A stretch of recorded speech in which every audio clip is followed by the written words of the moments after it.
Semangat pagi rekan-rekan PT Archie Indonesia Tbk. Sharing kita kali ini adalah mengenai reporting skill atau keterampilan membuat laporan. Bila Anda sering menemukan kesulitan dalam menulis atau membuat laporan, atau merasa tidak percaya diri ketika diminta membuat laporan, maka video ini sudah tepat untuk Anda. Video ini membahas fundamental dalam menulis secara profesional, dan di video ini juga kita akan membahas tips visualisasi dalam laporan. Mari kita mulai. Tidak masalah apakah Anda seorang mahasiswa atau seorang profesional yang memiliki pengalaman kerja yang tinggi, Anda harus bisa berkomunikasi secara efektif agar bisa maju dalam karir. Keterampilan seperti kemampuan berkomunikasi dengan rekan kerja, kemampuan presentasi, dan menulis laporan adalah keterampilan-keterampilan yang sangat dicari oleh perusahaan. Kemampuan untuk secara ringkas dan akurat menyampaikan suatu makna kepada berbagai orang sangat diperlukan dalam dunia sekarang yang bergerak sangat cepat. Banyak orang berpikir bahwa tulisan yang bagus berawal dari pikiran, turun melalui jari-jari, kemudian ditampilkan di layar atau di kertas.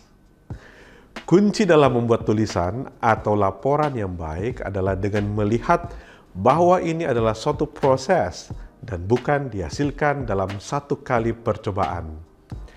Bila Anda menemui kendala seperti adanya mental block atau sudah merasa ngeri ketika diminta membuat laporan, maka coba bagi tugas ini menjadi beberapa komponen.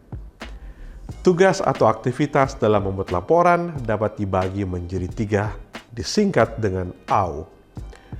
Assess, Write, dan Edit.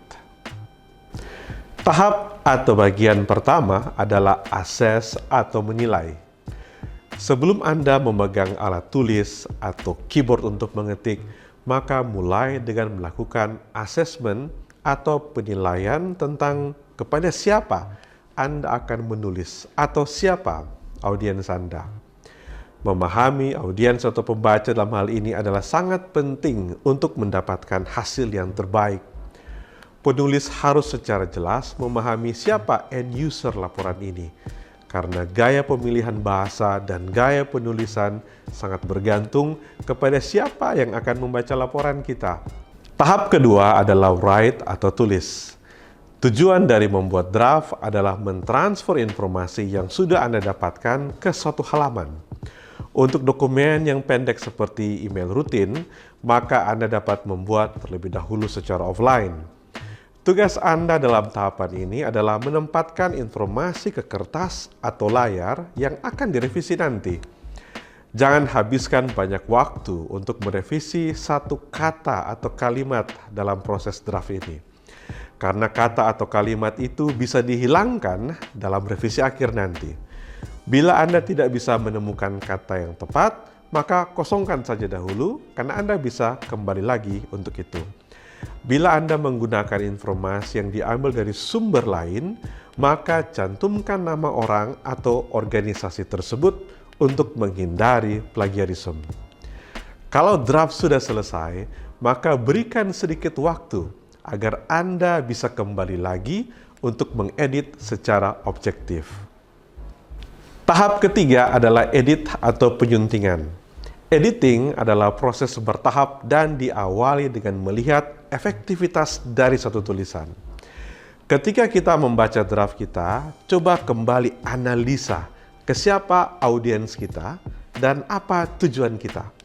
Dan tanyakan apakah isinya sudah sesuai dengan kebutuhan audiens atau pembaca dan apakah juga memenuhi tujuan kita. Apakah dokumen ini memberikan semua informasi yang bisa mengarahkan agar audiens atau pembaca melakukan satu action atau tindakan yang Anda inginkan? Apakah dokumen ini masuk akal atau terorganisir dengan baik? Bila tidak, kembali lakukan perubahan. Selain dari pengecekan konten, terdapat tahapan lainnya seperti mengecek kohesi atau kesatuan antar paragraf dan koreksi bila ada salah huruf atau tata bahasa. Ada beberapa hal yang menjadi karakteristik penulisan profesional yang perlu Anda ketahui, yaitu akurasi, bahasa aktif, hindari bias gender, usia atau ras, kejelasan, variasi kalimat, kata yang sederhana, kemudian gaya penulisan formal dan informal. Berikutnya, kita akan membahas mengenai tips visualisasi dalam suatu laporan. Visualisasi dalam laporan memiliki beberapa fungsi. Pertama, untuk menarik perhatian pembaca. Seperti ada pepatah mengatakan, sebuah gambar bernilai 1000 kata. Baik grafik batang maupun diagram lingkaran, visual mengubah angka menjadi gambar dan membantu pembaca memahami poin-poin dengan lebih mudah.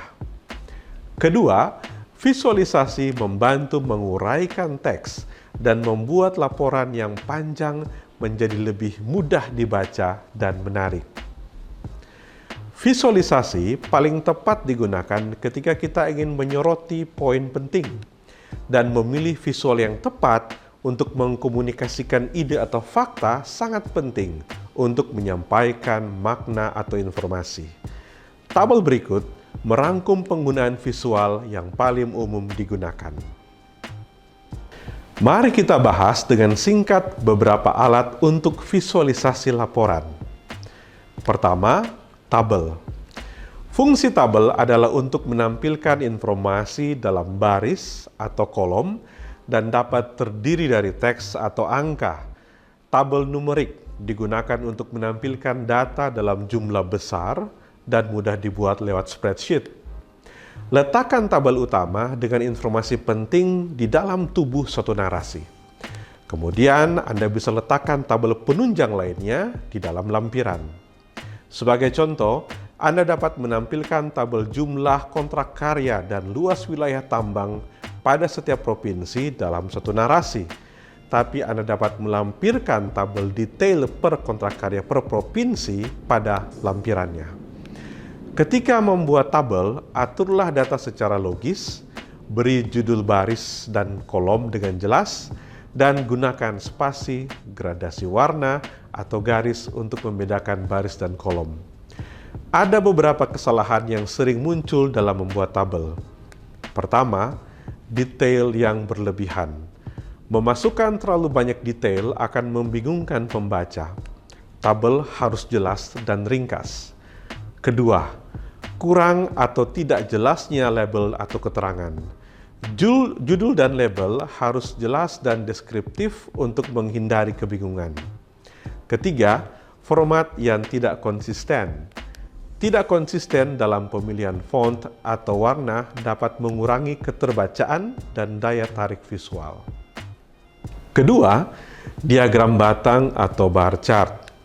Diagram batang adalah cara yang sangat baik untuk mengilustrasikan suatu perbandingan. Sebagai contoh, dalam gambar menunjukkan data sumber daya dan cadangan emas Indonesia tahun 2020 yang membandingkan antara hipotetik, tereka, tertunjuk, terukur, terkira, dan terbukti. Untuk membantu pembaca Anda memahami diagram batang, gunakan warna atau gradasi untuk membedakan data. Beri label pada sumbu horizontal dan vertikal dengan menggunakan nilai tertentu yang memiliki skala yang jelas. Ada beberapa kesalahan yang bisa Anda hindari dalam membuat diagram batang ini. Pertama, tidak memulai dengan angka 0 pada sumbu Y. Hal ini dapat melebih-lebihkan perbedaan antara batang dan bisa menyesatkan pembaca. Kedua, lebar batang yang tidak konsisten. Lebar batang atau bar harus seragam untuk merepresentasikan data secara akurat. Ketiga, terlalu banyak bar atau terlalu banyak batang. Terlalu banyak dapat mengacaukan visualisasi dan menjadi sulit untuk dibaca. Gantt chart adalah jenis diagram batang yang digunakan sebagai alat bantu manajemen proyek. Bagan ini menunjukkan panjangnya proyek dan menampilkan tugas-tugas spesifik yang harus diselesaikan. Terkadang juga menyebutkan nama-nama orang atau posisi yang menjadi penanggung jawab. Sebagai contoh yang ada di sini, ini adalah contoh tahapan eksplorasi dari penambangan emas. Beberapa kesalahan yang umumnya terjadi dalam pembuatan Gantt chart ini adalah: pertama, memasukkan terlalu banyak tugas-tugas kecil. Ini menyebabkan bagan menjadi sulit untuk dibaca dan menambah beban pengambil keputusan dengan informasi yang berlebih. Kedua, mengabaikan keterkaitan atau ketergantungan antar tugas.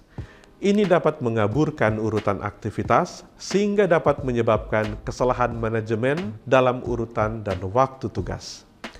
Ketiga, tidak melakukan update secara berkala.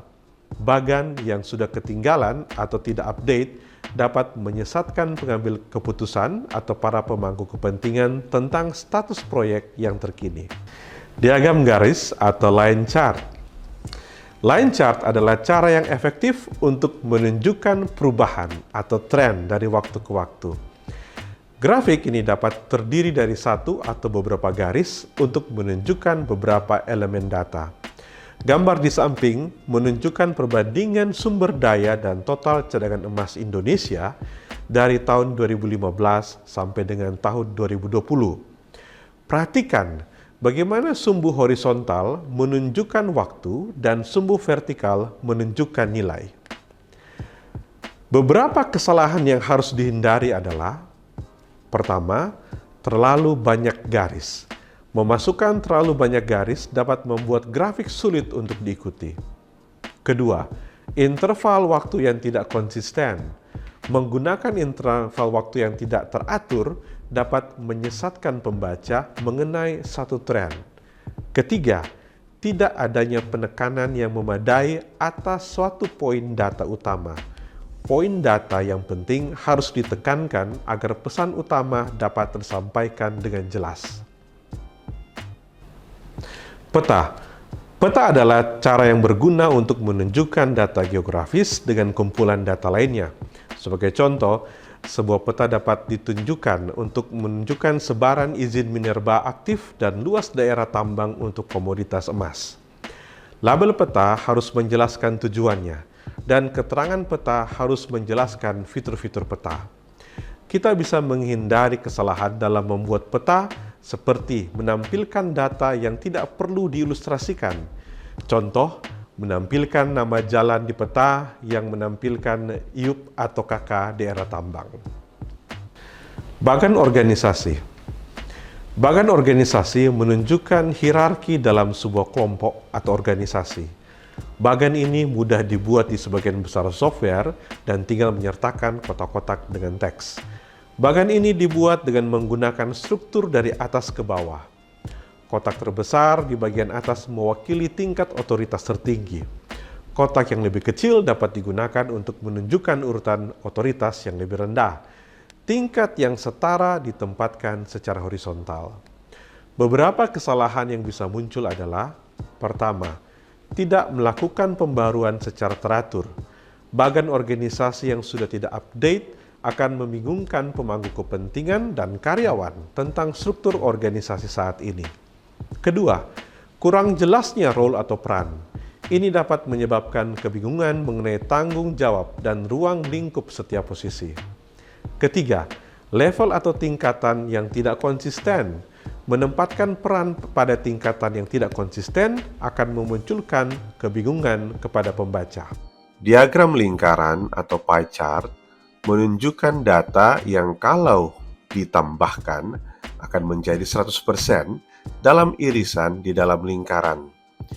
Grafik ini merupakan cara yang sangat baik untuk membantu pembaca memvisualisasikan bagian-bagian dari keseluruhan. Sebagai contoh, pie chart mengenai sumber produksi emas dan perak di dunia tahun 2021. Di sini kita bisa melihat bahwa 72% sumber produksi emas dihasilkan dari penambangan atau mining, 27% dari kegiatan daur ulang, dan 1% dari kegiatan hedging. Ketika membuat diagram lingkaran, tunjukkan bagian-bagian yang berbeda dengan warna atau pola yang berbeda dan kelompokkan persentase yang lebih kecil di bagian lain. Beberapa kesalahan yang biasa terjadi adalah: pertama, terlalu banyak irisan. Menggunakan terlalu banyak irisan dapat membuat grafik sulit untuk dibaca. Kedua, efek 3D yang dapat menyesatkan. Menambahkan efek 3D dapat mendistorsi persepsi mengenai ukuran irisan. Ketiga, warna yang mirip untuk irisan. Warna yang mirip untuk irisan yang berdekatan akan menyebabkan kesulitan dalam membedakan irisan. Infografis berbeda dengan visual yang lebih konvensional yang telah dibahas sebelumnya. Infografis menggunakan gambar untuk menceritakan sebuah cerita, menyaring informasi, dan memberikan cara yang ringkas dan alternatif untuk memahami ide-ide yang kompleks. Infografis menggunakan elemen-elemen desain untuk berkomunikasi secara visual. Gambar-gambar kreatif ini menarik untuk dilihat dan digunakan dalam banyak hal. Menyajikan data survei, merekrut karyawan, menunjukkan cara kerja sesuatu, dan banyak lagi. Namun, meskipun menarik, grafik ini bisa jadi menantang untuk dibuat. Banyak alat yang tersedia untuk membuat infografis seperti Piktochart dan visual. Beberapa kesalahan yang muncul ketika membuat infografis. Pertama, terlalu banyak menambahkan elemen dekoratif. Ini dapat mengalihkan pembaca dari pesan utama. Kedua, tidak menyesuaikan dengan target pembaca. Ini menyebabkan kurangnya pemahaman dikarenakan tidak mempertimbangkan pengetahuan dan minat pembaca. Ketiga, terlalu banyak teks. Ini dapat menghalangi orang untuk membaca dan membuat infografis menjadi kurang menarik. Baik, demikian untuk sharing kita kali ini.